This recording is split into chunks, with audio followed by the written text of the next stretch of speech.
देखिए, आज case number 2 से लेके सारे मैटर्स जो लेवल 1 में क्वेश्चंस के ऊपर ऑब्जेक्शन से रिलेटेड उस पर बहस हुई, पूरी डिटेल में बहस हुई। एक एक क्वेश्चन पे ऑब्जेक्शंस को माननीय न्यायाधीश महोदय ने सुना। आर्ग्यूमेंट्स दोनों तरफ से कंक्लूड हो गए हैं। मुख्यतः आर्ग्यूमेंट्स के 3 एस्पेक्ट्स थे। पहला कि क्या ये रिट लगनी चाहिए थी या नहीं चाहिए थी, क्योंकि जब एक्सपर्ट्स ने अपनी ओपिनियन दे दी तो क्या रिट कोर्ट में मेंटेनेबल है या नहीं, पहला प्रश्न ये था। दूसरा प्रश्न ये था कि एक बार रिप्लाई आने के बाद या एक बार रिट लगने में जो एक्सपर्ट ओपिनियन की रिपोर्ट आई थी उसके लगने के बाद क्या न्यायालय इसमें इंटरफेयर कर सकता है या नहीं कर सकता। और तीसरा था क्वेश्चंस के ऊपर ऑब्जेक्शन, जो डिटेल में डिस्कस हुआ।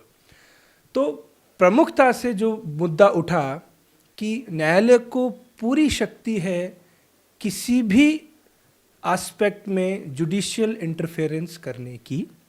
बहुत सारे सुप्रीम कोर्ट के जजमेंट्स हम लोगों ने रिलाय अपॉन किए कि एक्सपर्ट की जो ओपिनियन है वो कोर्ट्स के ऊपर बाइंडिंग नहीं है। हाँ, जनरली कोर्ट्स उसको कंसिडर करता है कि वो सही होगा, पर अगर क्लियर कोई चीज़ गलत दिख रही है तो उसमें कोर्ट्स इंटरफेयर करेंगे। इसीलिए माननीय न्यायाधीश महोदय ने प्रश्नों पे डिटेल्ड बहस सुनी है। 7 से 8 प्रश्न जो हैं जिन पे डिटेल्ड बहस हुई है। पूरे दिन इसी का ही केस, आज पूरे दिन यही केस चला। जी बिल्कुल, आज स्टाफ सिलेक्शन बोर्ड के जो अध्यक्ष हैं श्री आलोक राज जी, वो इन पर्सन कोर्ट में प्रेजेंट थे। पिछले 3 साल की स्टाफ सिलेक्शन बोर्ड की जितनी भी भर्तियां हैं उनकी डिटेल्ड रिपोर्ट पेश की गई, पर उस रिपोर्ट में बहुत सारी डिस्क्रिपेंसीज थी, शॉर्टकमिंग्स थी, प्रॉब्लम्स थी।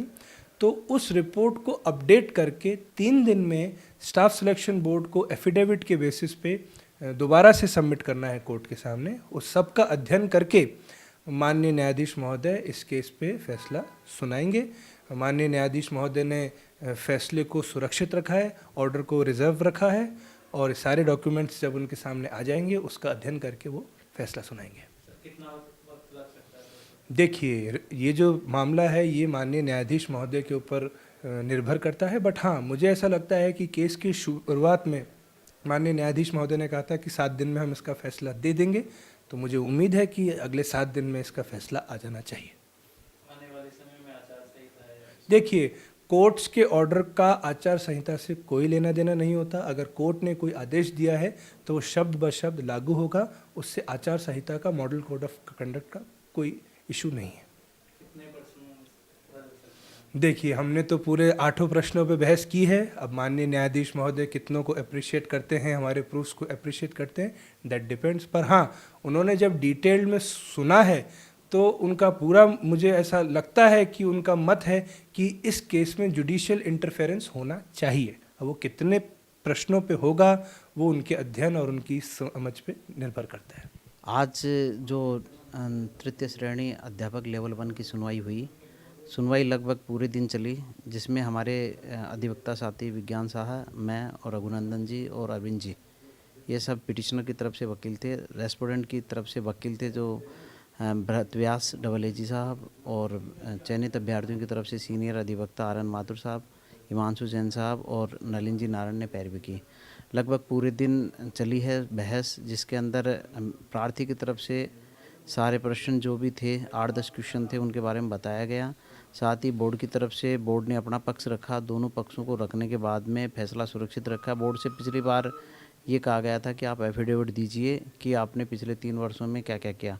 बोर्ड की तरफ से जो एफिडेविट दिया गया उसमें बोर्ड ने ये कहा कि पिछले जो 3 वर्षों में लगभग 178 जो परीक्षाओं का आयोजन किया गया है, जिसके अंदर लगभग 2% से लेकर 15% तक प्रश्नों में जो बदलाव किया गया है, जिनमें अधिकतम 15% बदलाव किया गया है।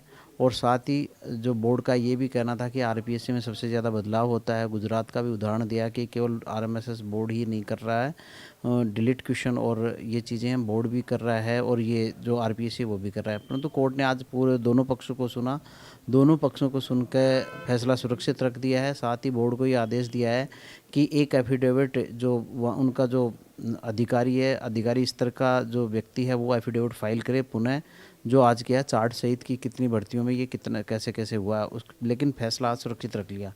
आशा करते हैं कि आगामी कुछ दिनों में फैसला आ जाएगा। सर 10 से 15 प्रश्नों पर आपत्तियां लगी थी, कितने परसेंट चेंज? नहीं ऐसा कुछ नहीं है अभी, केवल जो लगभग 8 या 10 क्वेश्चन थे जिन पे बहस चली है। बाकी जो कोर्ट का निर्णय आएगा क्या आएगा, सभी प्रश्नों के ऊपर कमेटी बनती है या याचिकाएं स्वीकार करती हैं या याचिकाओं के खिलाफ फैसला होता है तो कोर्ट की बात है। जो चयनित अभ्यर्थी हैं उनकी तरफ से भी कहा गया कि स्टे की वजह से हमें नियुक्ति नहीं मिल रही है, तो इसका जल्दी फैसला किया जाए। कोर्ट के ऊपर देखते हैं अब कोर्ट क्या करती है। फैसला सुनाएंगे? अब ये कोर्ट में फैसला सुरक्षित है, कोर्ट के ऊपर डिपेंड करेगा कोर्ट कब फैसला सुनाएगी। आचार संहिता से पहले इसमें ऐसा इससे कोर्ट का आचार संहिता से कोई लेना देना नहीं है, तो कोर्ट के ऊपर डिपेंड है कब फैसला सुनाती है। आज यही था कि अच्छी बहस होगी और दोनों तरफ से, लेकिन ये फैसले का आज जो बड़े दिनों से चल रहा था केस, इसका आज निपटारा हो गया, कम से कम फैसला सुरक्षित हुआ।